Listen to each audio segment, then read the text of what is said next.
Скъпи гости, уважаеми родители, учители, приятели!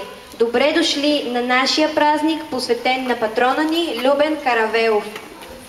Този празник е най-значимият, най-вълнуващият за едно училище, защото е повод не само за равносметка и вглеждане в историята, но и поглед към бъдещето. Днес училище Любен Каравелов за 59-ти път отбелязва своя патронен празник. То е училище, което не остарява, а смело върви напред. С постоянство, труд и любов градим заедно историята на успешно развиваща се учебна институция. Обичам те, мои мили крайо, обичам те от всичката си душа и сърце, ако ти и да си обречен на тежки страдания и неволи. Всичко, що е останало в моята осиротяла душа, добро и свято, всичко е твое. Утро ми извървях, да се върна.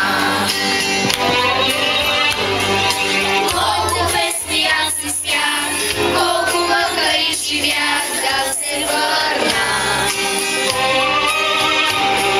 Моята хубава страна, майка, татко и сестра, да прегърна.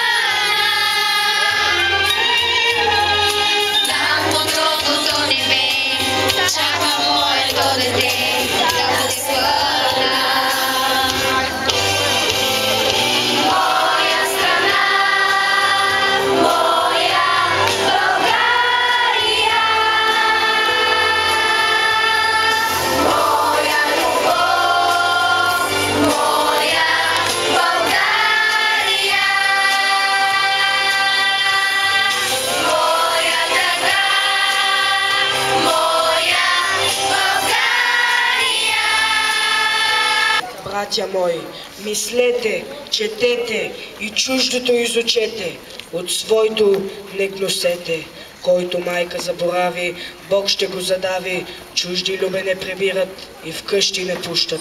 Своите деца стават чужди и за злите няма, в цяла земя безконечна радост домакинска. Действие и противодействие. В това състои всичката история на човечеството.